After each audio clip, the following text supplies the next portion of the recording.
so on and so forth, and basically fluid overload. And one of the things we deal with somewhat in the ICU and also largely on the floor is where is that extra fluid? Is it intracardiac? And if there's too much fluid intracardiac, that's heart failure. Is it intravascular, which is where you would like it to be? And if there's too much intravascular, are we diuresing? And is it still in the nerve space? Okay, so we're talking about the heart, the work of the heart. And if you notice here in the box on the left-hand side, 80 to 90% of the oxygen and blood that the heart uses is to this contraction work. And so that's why, here's that picture now. That's why by stopping the heart, which is that little bottom line that I marked with the arrow, that you really, really reduce your myocardial oxygen. Okay. So here, this is about where we were. Okay, so you see these two wide together cannulas. They're pulling blood from the heart, and you can either put it in the SVC and IVC and capture all the blood before it goes to the heart, or you can stick it straight into the right atrium and drain it right from the right atrium. Okay, goes through the pump, gets oxygenated, gets ventilated, goes through the pump and comes back to the body. And you see that clamp up to the top on the aorta. That's going to separate your circuit, so now you can work inside the heart. And as I said, we then stop the blood flow to the coronary arteries. Well, what does that do? Well, it does a lot of bad things. It flexes cellular metabolism, ion transport, conductivity, there's release of free radical oxygen species, et cetera, et cetera. So at the end of the day, ischemia, even though we are protecting the heart with cardioplegia, by giving it blood and nutrients, you do have a period of ischemia even with cardioplegia when you cross it. Okay. So how do we give cardioplegia? And this is important because the different routes have their different limitations. And so this is why even if you give optimal cardioplegia, or what you think is enough cardioplegia, there is still some ill effects on the heart. There are two routes to give it. One is what we call antegrade. So how are we going to feed the muscle of the heart, which is what we're trying to protect? Well, you can just use the body's natural system to give it blood, which is the coronary system, right? Okay. So an antegrade cannula goes here in the aortic root. And you can see there's a little bit, you can see a little here, the right coronary artery and the left coronary artery. So what happens is we put this here, you put a clamp here, and you give cardioplegia. Well, it can't travel up and away. It has to go down the coronary arteries, okay? And the solution has blood, it has high potassium to make the heart stop, and some other things. The other way to do it is in the retrograde, what we call the coronary sinus. And just to go through this picture, just remember that the arteries, the capillaries, go to the veins, back, okay? So when you're putting it in the coronary sinus, it's now going through the veins, capillaries, arteries. And the thing is, it doesn't really matter which way it goes, correct? If you had a UPS driver that had 10 packages to go between St. Louis and KC in a day, as long as he got to all those places, it wouldn't matter which direction he went, right, theoretically. But it would matter if there was traffic or road jam or something along those lines.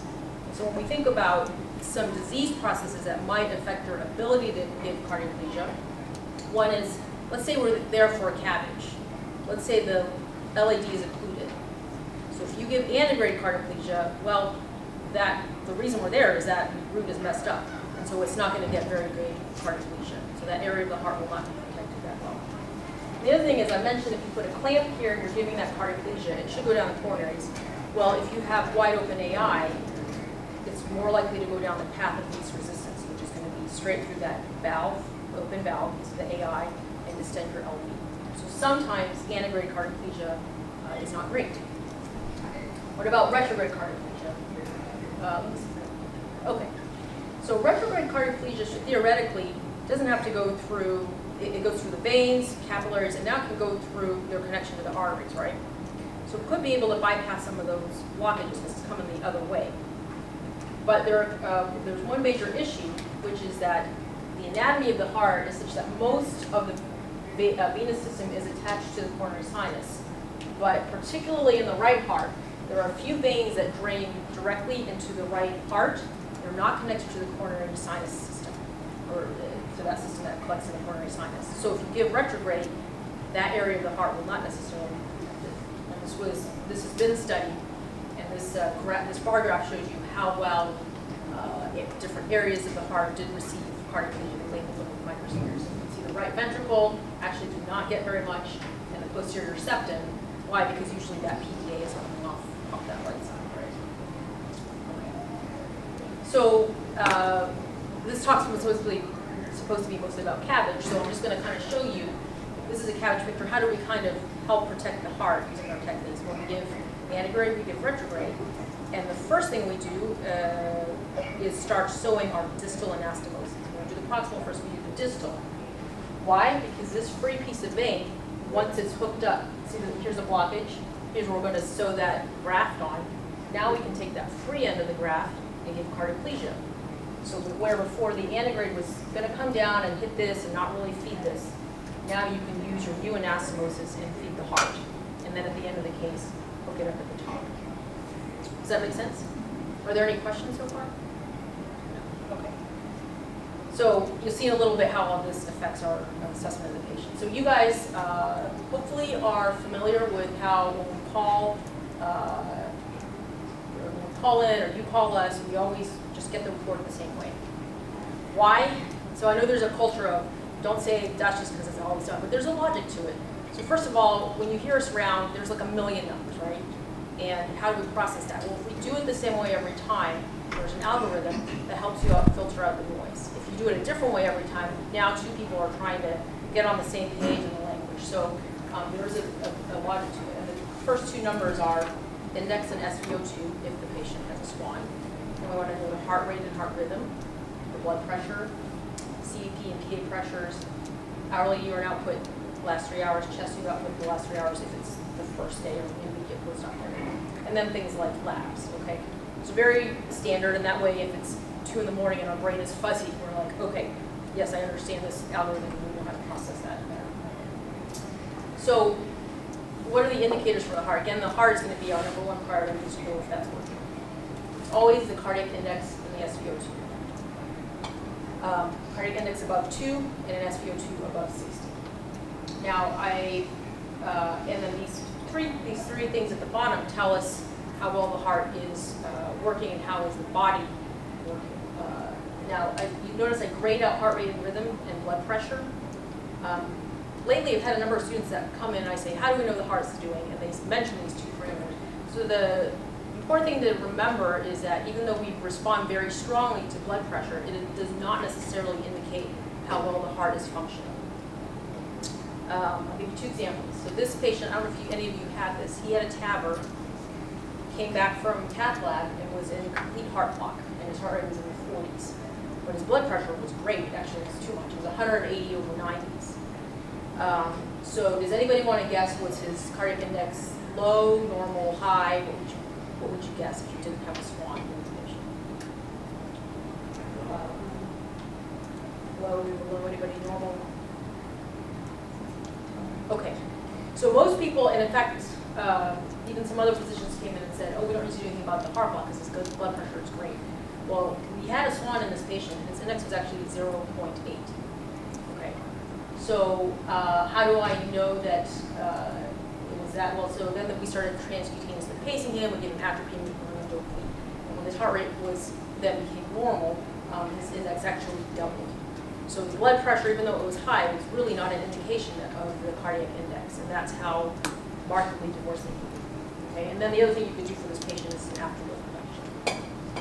And we'll talk a little bit about how sometimes blood pressure can be too high for the heart. Okay, here's another example, and you guys probably see this a lot, endocarditis.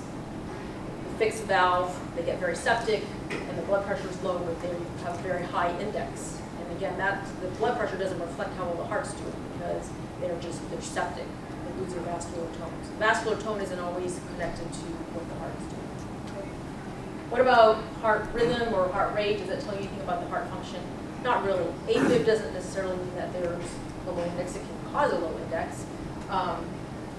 But if you see VTAC or VFib, especially post-CABG, that's a very serious thing. And it's not so much it tells you about heart function, but it tells you there's ischemia going on. And you need to figure out, did a graft go down? Is there an area that couldn't be grafted that is now causing this, which can happen sometimes? Okay? top two numbers that we always look at, index SpO2. It's greater than 2 and greater than 60, great. Everything's great and we're just going along. If it's less than 2 and less than 60, then it's not great, and we have to figure out what to do about it. Sometimes you have discordance, where the index is greater than 2, but the SpO2 is less than 60, or vice versa. And then that takes a little more work to figure out. One of these numbers is more correct than the other in terms of assessing the heart function. So how do we figure that out? Do you guys have any ideas to start with? What do we do if the numbers are discordant?